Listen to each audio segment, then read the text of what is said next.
నమస్తే. ఇన్నాళ్ళు నన్ను సపోర్ట్ చేస్తూ, ఎంకరేజ్ చేస్తూ మీ ప్రేమని నాకు అందిస్తున్న ప్రతి ఒక్కరికి కృతజ్ఞతలు.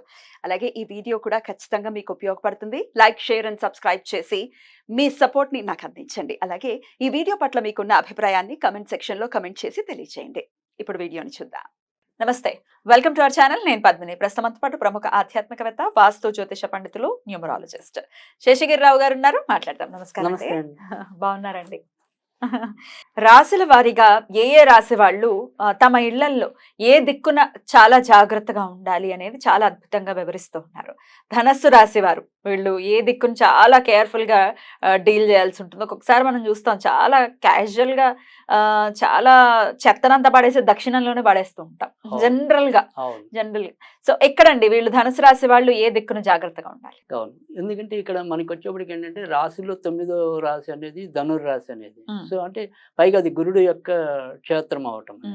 సో ధనుస్సు అనేది ఏంటంటే ఖచ్చితంగా ఈ 9 అనేది ఎప్పటికంటే జాతకాలు బట్టి చూసినప్పుడు అది మన భవిష్యత్తులో వచ్చే ఏదైతే తర్వాత జన్మ ఏదైతే ఉందో అక్కడ చేసే పాపాలకి లేదా అక్కడ కర్మలకి ఇది నిలయం. అంటే 9వ ఇల్లు అనేది ఎప్పుడు కూడా. సో పైగా దానికి అధిపతి ఎవరు అవుతున్నాడు? గురుడు అవుతున్నాడు. సో రాశులన్నింటిలో కూడా ధనుర్రాశి అనేది కొద్దిగా కర్మక్షేత్రం. అంటే ఇక్కడ మనం మంచి చేసినా చెడు చేసినా కూడా ఆ కర్మలు ఎక్కువ చుట్టుకునే అవకాశాలు అయితే ఎక్కువ ఉంటాయి. సో సాధారణంగా వచ్చేప్పటికి ఏంటంటే ఈ ధనుర్రాశి వారికి వచ్చేప్పటికి ఏంటంటే 2 రకాలు ఇందులోనే ఉంటారు. అంటే 2 రకాలు అంటే ఒక వ్యక్తి 2 రకాల యొక్క స్వభావాలు. అంటే కాసేపు మాస్గా ఉండాలన్నా ఆయన వల్లే అవుతుంది, కాసేపు క్లాస్గా ఉండాలన్నా కూడా ధనుసు రాశి వాళ్ళు అలా ఉంటారా జనరల్ గా. అంటే 2 రకాల స్వభావాలు అనేది ఈ దుస్వభావంలో ఏంటంటే మిగతా వాళ్ళకి కొద్దిగా భిన్నం. అంటే ఏమంటావు, ఒక్కోసారి చూసినప్పుడు పూర్తి అత్యంత మోడర్న్ గా ఉండొచ్చు, ఒక్కోసారి పూర్తిగా ట్రెడిషన్లోకి వెళ్ళిపోవచ్చు. సో అలా ఈ మాటకారితనం అనే దాంట్లో కానీ వీళ్ళు ఎక్కడి నుంచి ఎక్కడికి పోయినా కానీ ఎంతో కొంత మళ్ళీ ఆధ్యాత్మికంగా కూడా ఉంటారు. సో వీళ్ళు ఏమంటాము, ఆహార్యాలకి అంత ప్రాధాన్యం ఇవ్వకపోవచ్చు. సో మనసు మాత్రం సాధ్యమైనంత వరకు కూడా భగవంతుడితో ఏదో విధంగా కనెక్ట్ అవ్వటం అనేది అయితే ఉంటుంది. అందులో ముఖ్యంగా ఈ మూలా నక్షత్రం అనేది బాగా కొద్దిగా పవర్ఫుల్ స్టార్ ఇందులో. సో మూలా నక్షత్రం వాళ్ళకైతే కనుక ఇంకొద్దిగా ఎక్కువ ఈ రకమైన జ్ఞానం ఉండడానికి కూడా అవకాశం ఉంటుంది. సరే, ఈ పూర్వాషాఢ అనేది కొంతవరకు లౌకిక సుఖాలు ప్రధానమైనది కాబట్టి 70% లౌకికంగా ఉండి ఒక 30% పరమార్థకంగా ఉండొచ్చు. అదే మూల అంటే ఇంకొద్దిగా భగవత్ సాధన అనేది ఇంకొద్దిగా ఎక్కువ ఉంటుందా? ఉత్తరాషాఢకు కూడా కొంతవరకు పూర్వాషాఢతో పోలిస్తే ఎక్కువ ఉంటుంది. కానీ ఏదైనప్పటికీ కూడా ఇందాక చెప్పుకున్నట్టు ఏంటంటే ఈ పూర్వాషాఢ ఉత్తరాషాఢ, ముఖ్యంగా ఈ పూర్వాషాఢ ఉత్తరాషాఢ ఆషాఢద్వయం ఏదైతే ఉందో వీళ్ళలో ఈ మాస్ క్లాస్ లక్షణాలు కొద్దిగా ఎక్కువ ఉంటాయి. సో అందుకని వీళ్ళు ఏంటంటే ఎప్పుడు కూడా ఒకేలాగా అగుపిస్తారని చెప్పడానికి ఉండదు, కానీ ఖచ్చితంగా దేవుడితో కనెక్ట్ అయి ఉంటారు. అందుకని వీళ్ళు ఇక్కడ దేవుడు అనేది ఎందుకు 10 సార్లు చెప్పాల్సి వస్తుంది అంటే కనుక వీళ్ళకి చాలా ఇంపార్టెంట్ అనేది ఈశాన్యం. సో ఈ ధనుర్రాశి వాళ్ళు ఎప్పుడైనా సరే అంటే జనరల్గా ఈశాన్యం పెరిగినది స్థలాలు తీసుకున్నా మరి ఇల్లు ఉన్నా మనకి చాలా శుభసూచకం అని చెప్తాం కదా.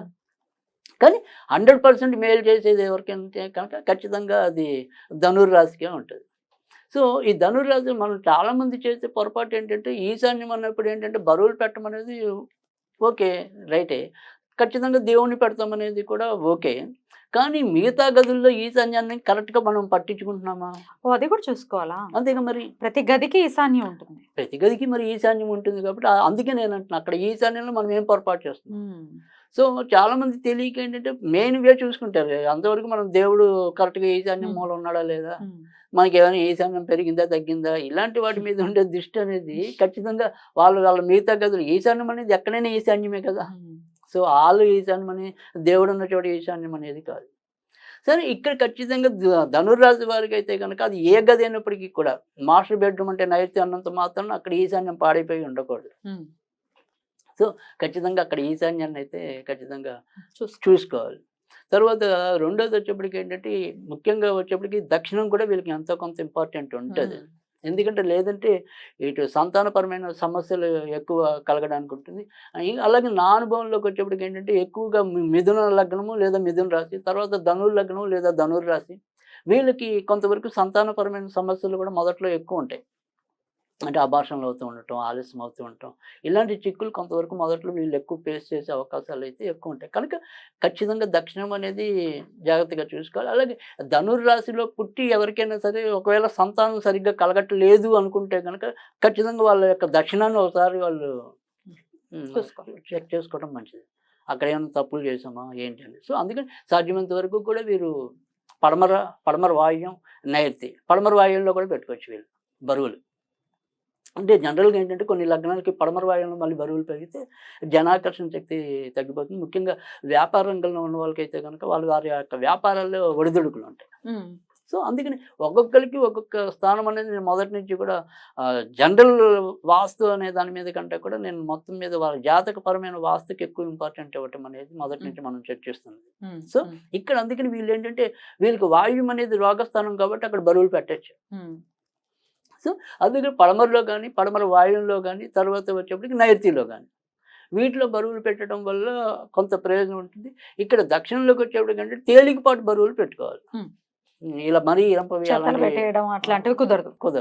సో లైట్ వెయిట్ ఉండే వస్తువులన్నీ కూడా దక్షిణంలో పెట్టుకోవచ్చు. ఇంకా మనం వద్దన్నా కావాలన్నా కూడా జనరల్గా అలమరలన్నీ కూడా మరి పడమరలో కానీ దక్షిణంలో కానీ ఎక్కువ కప్బోర్డ్స్ ఇవ్వడం అనేది ఉంటుంది. సో అలాంటి వాటిని కూడా బాగా మరీ వీటితో నింపేయకుండా లోహపు వస్తువులతో ఎక్కువ నింపేయకుండా అక్కడ కూడా సాధ్యమైనంత వరకు చిన్న చిన్న పటాలు లాంటివి అలాంటివి ఏమైనా పెట్టుకోవడం లైట్ వెయిట్ అలాంటివి పెట్టుకోవడం వల్ల ఖచ్చితంగా మేలు జరగటం అనేది ఉంటుంది. ఇంకా తర్వాత వచ్చేప్పటికి ఏంటంటే ఈ భార్యాభర్తల పవిత్రత అనుకోండి, లేదా వాళ్ళ మధ్య సమన్వయం అనుకోండి, తర్వాత వచ్చేప్పటికి వృత్తి ఉద్యోగాలు ఈ రెండింటికి కూడా ఉత్తరం ఎక్కువ ఉంటుంది. సో అందుకని ఆ ఉత్తరం అనేది కూడా వీళ్ళు జాగ్రత్తగా చాలా ఉన్నాయి అయితే వీళ్ళకి ఆ ఉత్తరం ఖచ్చితంగా జాగ్రత్తగా చూసుకోవాల్సిన అవసరం ఉంటుంది. సో అందుకని ఇక్కడ ఈ ఉత్తరంలోకి వచ్చేప్పటికి ఏంటంటే ఏదైనప్పటికీ కూడా అక్కడ మనకు వచ్చేప్పటికి ఖచ్చితంగా వీళ్ళకి గురుడు అని మనం ఇందాక చెప్పుకున్నాం కదా. సో ఈ ఉత్తరంకి వచ్చేప్పటికి ఎప్పుడు కూడా వీళ్ళు ఏదైనా సరే అక్కడ ఈ ఏనుగు బొమ్మ మళ్ళీ వీళ్ళకి కూడా బాగా ఉపయోగపడటం అనేది ఉంటుంది ఉత్తరంలో. సో అది చెక్కతో తయారు చేసింది అయితే కనుక మరింత లాభం, అంటే లోహంతో కన్నా కూడా చెక్కతో చేసింది అయితే కనుక చాలా ఎక్కువ ఉపయోగపడటం అనేది ఉంటుంది. కనుక ఉత్తరంలో ఏనుగు బొమ్మ తీసుకురావటం అనేది కూడా చాలా మేలు చేయటం అనేది ఉంటుంది. ఇంకా తర్వాత వచ్చేప్పటికి మనం ఇందాక చెప్పుకున్నాం బరువులన్నీ కూడా వాయువ్యం కానీ పడమర కానీ అని. తర్వాత వచ్చేప్పటికి ఏంటంటే తూర్పు వీళ్ళకి అదృష్ట స్థానం అవుతుంది. కనుక ఖచ్చితంగా తూర్పులో కూడా సాధ్యమైనంత వరకు చెడేమి ఎక్కువ లేకుండా అంటే చీపులు పెట్టేయటం. సో ఈ పుస్తకాలు అనేది అంటే గురుడు సంబంధించిన వరకు పుస్తకాలన్నిటి మీద కూడా గురుడు యొక్క ప్రభావం అనేది ఉంటుంది. ఇక్కడ తెలియక విద్యార్థులు అవ్వచ్చు, లేదా ఈవెన్ కొంతమంది పెద్దవాళ్ళు కూడా కటిక నేల మీద పుస్తకాలు పెడుతూ ఉంటారు. అది వీళ్ళకి ఎట్టి పరిస్థితుల్లో ధనురు రాశి వాళ్ళకి మంచిది కాదు. సో ఒక్కోసారి అప్పుడు గురుశాపాలు తగిలే అవకాశాలు ఉంటాయి. కనుక ఈ పుస్తకాలను సాధ్యమైనంత వరకు కూడా కింద ఏదైనా వస్త్రం పరిచి దాని మీద పెట్టడం, లేదంటే షెల్ఫుల్లో పెట్టుకోవడం. సో కటిక నేల మీద మటుకు ఖచ్చితంగా వీళ్ళు పుస్తకాలు లాంటివి పెట్టకూడదు. సో తర్వాత తూర్పు మనం అదృష్ట స్థానం అని చెప్పాం కాబట్టి తూర్పులో ఈ రకమైన తప్పులు అంటే తూర్పు కానీ తూర్పు ఈశాన్యం కానీ ఇలాంటివి జరగకుండా ఎక్కువ చూసుకోవటం అనేది మంచిది. సో ఆ తర్వాత వచ్చేప్పటికి ఏంటంటే ఏదైనా సరే అవకాశం ఉంటే కనుక ధనుర్రాశిలో పుట్టిన వాళ్ళు జీవితంలో ఒక్కసారైనా సరే ఏదైనా సూర్యక్షేత్రానికి వెళ్తే కనుక ఖచ్చితంగా వాళ్ళ అదృష్టం మెరుగుపడటం అనేది ఉంటుంది. కోనార్క్, అరసవెల్లి సో ఇలాంటివి వెళ్తే కనుక ఖచ్చితంగా వాళ్ళకి మంచి మార్పులు జీవితంలో చవి చూడడానికి అయితే ఉంటుంది. మాట్లాడుకుందాం. థ్యాంక్ యూ అండి. నమస్తే.